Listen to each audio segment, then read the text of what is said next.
Welcome to American Dreams, Keys to Success, with your host, Alan Olson. Welcome back. I'm here today with Venk Shukla. Venk is the current president of TIE. TIE. It's a Silicon Valley organization comprised of entrepreneurs here in the Valley. Welcome to today's show.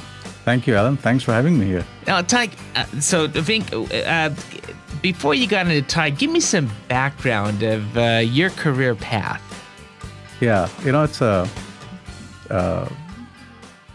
mine is a very interesting path in the sense that unlike most of the other people who came here from India, who came here looking for, essentially they came here looking for much more challenging professional careers and opportunity for success, which India at that time, did not afford, driven by, this socialistic philosophy kind of thing.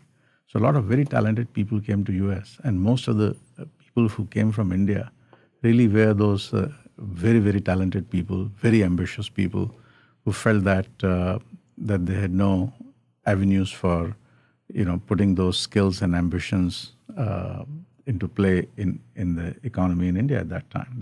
I'm talking about, the 70s and 80s and early 90s. But mine was a very different case. I think of all the people that I know, I think I'm the only one who has a very different path in the sense that that I was fat, dumb, and happy in India. I was an electronics engineer, and then I got into, in India, what's called, it used to be very prestigious, Civil Service of India. And once you are in civil service at a middle management level, you were directly recruited to middle management. And once you got there, it was a very, very competitive recruitment process.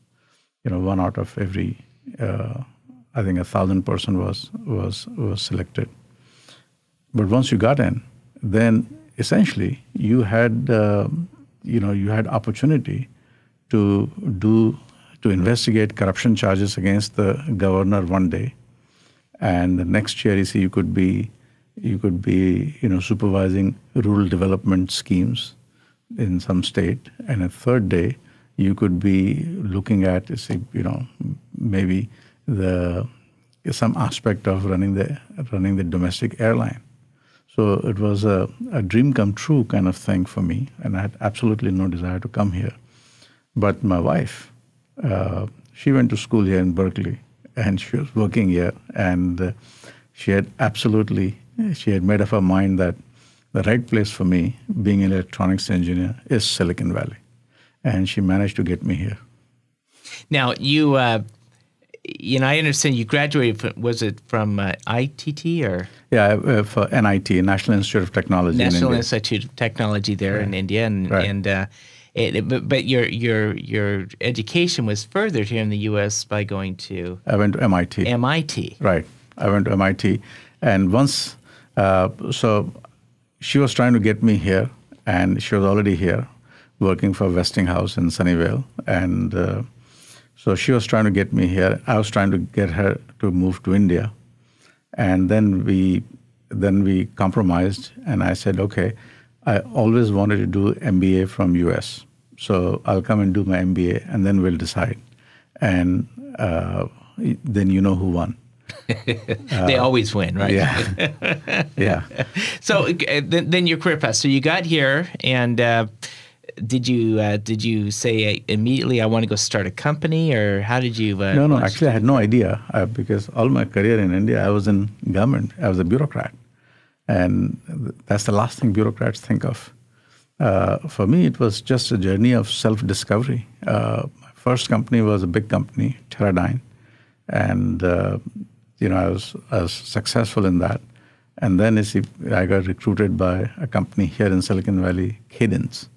And I was very successful there. I mean, within 2.5 years of joining, I started at the bottom in marketing. And in 2.5 years, I was vice president of marketing there. So I did extremely well, but I also realized that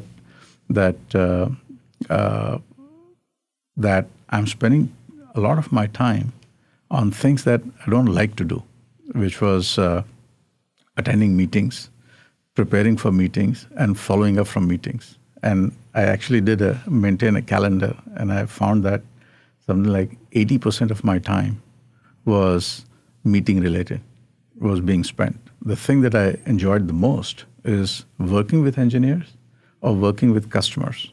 And that I got to do only about 10% of the time, because 80% was meetings, 10% was all the HR related issues, writing reviews and, giving feedback and all those kind of things. So the thing that I enjoyed the most, I was doing only 10% of the time. And then I got an opportunity to spin off a piece of Cadence into an independent company.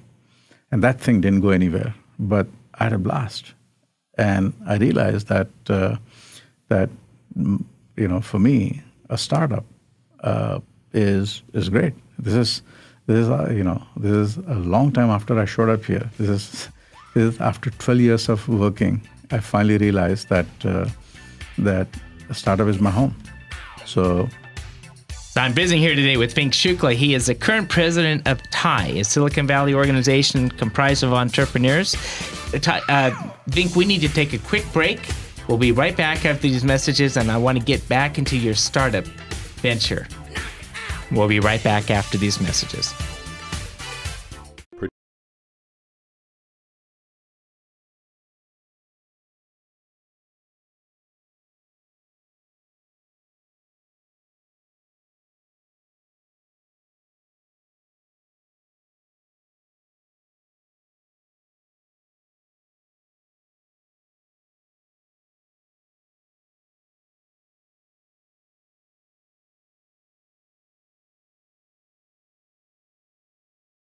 Apple pie, baseball, and now here's All-American Alan Olson. Welcome back. I'm visiting here today with Venk Shukla. He's the current president of TIE, a Silicon Valley organization comprised of many entrepreneurs, primarily from India. And Venk, before the break, we're talking about your venture into a startup. The first startup you went into didn't go real well, and then you decided, I'm going to try this again. I want to pick up the story there. So you're in the start. First of all, what gave you the inspiration to do a company? It was so much fun. The first one, even though it went nowhere and was frustrating, the fact that that I was spending time on things that I like to do, and the fact that there was an immediate connection between what I did and the impact on the company was intoxicating. Coming from a big company, this was a huge, exhilarating experience for me. So I said that I'm going to stick with a startup. I got recruited into Ambit. The founders had been talking to me for over a year, and I had a choice of going to another big company or going to a startup. And the big company, of course, was much bigger salary and benefits and stuff. And I said, I'll try the startup again. And this one was hugely successful. I mean, we sold the company for $260 million. So that foray paid off very well, and that sort of whetted the appetite. So startup, if they work out, they're not only fun. You're working on things you like to work on, and if it works out, then you make more money than you ever imagined in your life you could. So I want to, for the listeners' sake, when we're talking about startup companies, a lot of people, first thing they think of is, I'm going to do a company, but I need to go out and raise money because I have none. So at what point in time should an individual think of securing some type of angel investing? The response to this question would have been very different even 5 years earlier. Now my suggestion would be that you don't need any funding initially. Now what you need is really the cost of starting a company has come down so much. Now you can rent your computers by the hours. You can do all the HR, all the payroll, everything, by the hour. You can get, so the things that used to take a whole lot of money to get started are available practically free. There's this open source revolution in software where a lot of building blocks are available off the shelf. So things that used to take a couple of years and a team of 20 people to do, now you pick up off the shelf and start running with it. So unless you are thinking of a chip company or semiconductor company or anything that requires hardware, for anything you do with software, the cost of getting started is very, very small. So, either you could go out to see, have a the most important thing is to have a co-founder, because brainstorming is with another person, and just having two heads is solve a problem. It makes a huge difference. To get someone who is also willing to forego his salary, his or her salary, and believes in the mission enough to jump into it, and then depending on the kind of problem you're trying to solve, you may not need any money to get started. If you're trying to solve, a enterprise, storage virtualization problem, I get it that you'll need to raise some money. But I think the most important thing now is you can build a prototype or something for practically no money. It's interesting how times have changed, and technology has driven a lot of efficiencies into the process, which, I think the end result is, by not needing a lot of money in financing, the pace of technological change is just being accelerated. It has. And the other thing that has happened is that the entrepreneurial attempts have exploded. Earlier on, if there were, 1,000 startups in the Valley in a typical year, now there are probably hundreds of thousands of startups in the Valley, because it takes so little to get started. Just yesterday, we had presentation from 3 kids about how inefficient the rental car market is at airports, and all the founders were dropouts from Harvard, MIT, and Princeton. All 3 of them, they just dropped out. Venk, I want you to hold this message right here. I need to take a quick break. We'll be right back after these messages, and I want to hear how the story went with the 3 dropouts and the car rental company. So we'll be right back after these messages. He's the world's most trustworthy man. Tax filing deadlines are scheduled around his vacation calendar. The IRS agent who audited his client apologized. I don't always advise people on their taxes, but when I do, I save them every penny legally possible. GrowCo CPAs and Advisors. Come to GrowCo and stay wealthy, my friend. Apple pie, baseball, and now here's All-American Alan Olson. Welcome back. I'm visiting today with Venk Shukla. He's the current president of TIE, but also a serial entrepreneur. And Venk was sharing with us a story recently that he had the experience of visiting with 3 individuals. They were all dropouts. One was from Princeton, the other was from Harvard, the other one was from MIT. And wearing the fact that they dropped out with a badge of honor, and they were coming to Venk to pitch him on a new company, a rental car company. So let's pick up the story from there, Venk. Yeah. So these are 3 kids, and they had a pretty unique insight. And the unique insight is that people go to airport and they leave their car, and so there's this, and plus they have to pay parking charges. On the other hand, there are the rental car companies who have all these cars sitting there, and the cost of renting includes the cost of renting that space, real estate, and all those kind of things. So it's inefficient for the person who owns the car, and it's inefficient for the rental car companies, and ultimately the price is paid by the person who is visiting the airport. So there's a very insightful idea that you drive the car and you leave it, instead of parking it there, you leave it with them, and they will rent it out for you while you're gone. And you make money and they'll make money. Now that's very insightful, and I guess so. They're just starting out this company. They're just starting out. They're looking for some angel funding, and one of So the team was listening to them, and one of the person said that, hey, listen, dropping out is not necessarily a guarantee of success.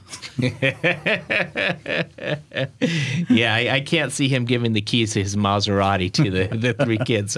But let's talk about, when people are getting ready to start companies and they're looking at new ideas, all these entrepreneurs, they have their dreams.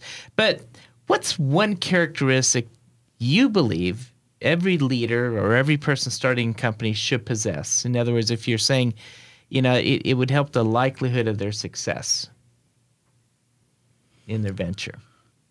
I think the most important thing is passion.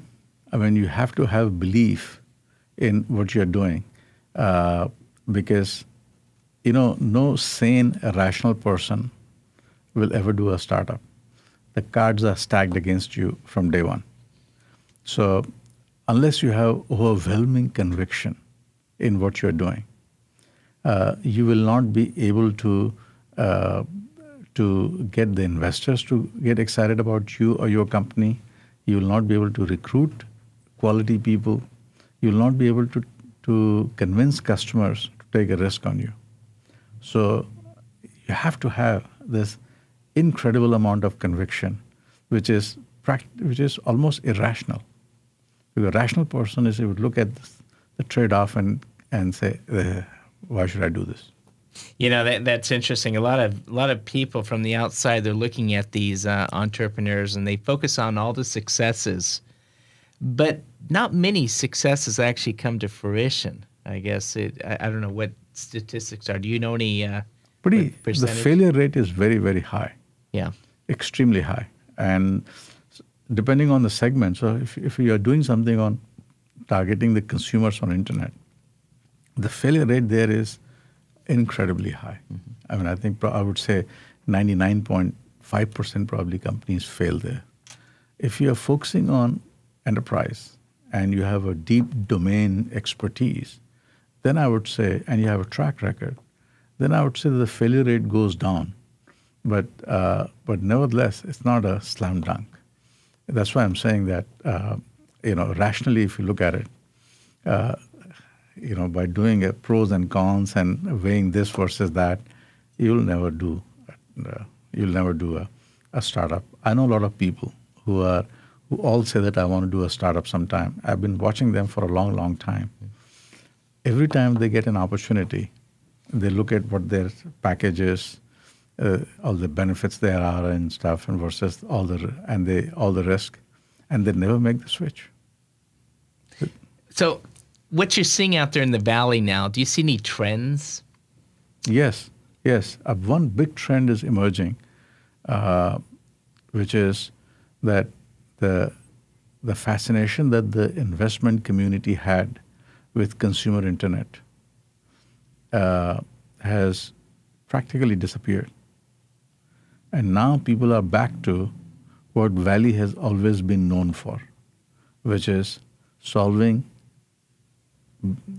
big, tough problems that companies have, which is, things like, here the database companies started, here semiconductor design companies started, semiconductor companies started.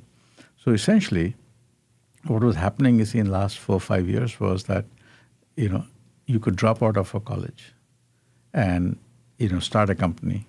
And who knows, if it's a good idea, you'll become a billionaire. And there were so many successes on that there was a herd mentality in the Valley where everybody was chasing those kind of internet companies which were targeting the consumers. I remember talking to a couple of VCs, and they said, look, I'm not interested in anything that solves the problem of big enterprise. I just don't have patience for that. So he was looking for the next Facebook, next Twitter, next Zynga kind of opportunities. The clock has turned. Now it has gone full circle. Now it is back to someone you see who has paid his dues, working for 10 years in Cisco or Oracle or or EMC or SAP or IBM or Intel, and he has figured out to see where the problems are today that the big guys are not solving. Would you say the Valley has come into a second stage of growth then? Are we on our way to recovery here? We have recovered from a technology, as far as the technology industry is concerned, the recovery happened a year ago. It's so hard to recruit people right now in the technology industry. It's extremely hard.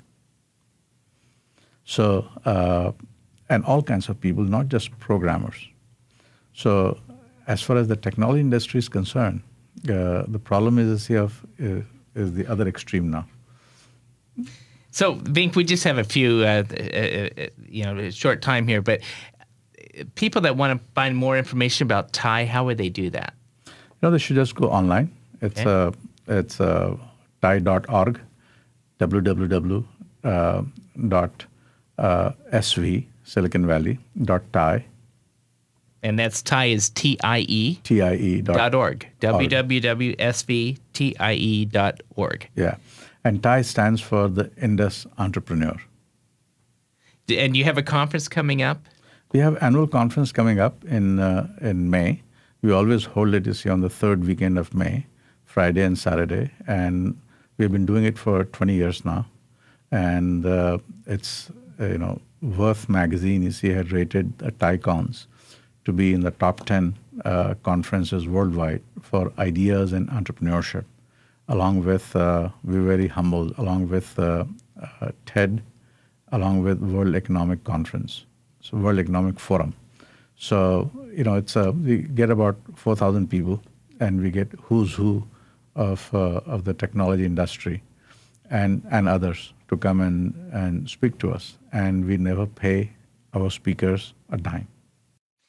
Venk, I appreciate you being on today's show. Thank you. And we'll be right back after these messages. You're listening to American Dreams with Alan Olson on AM 1220 KDOW.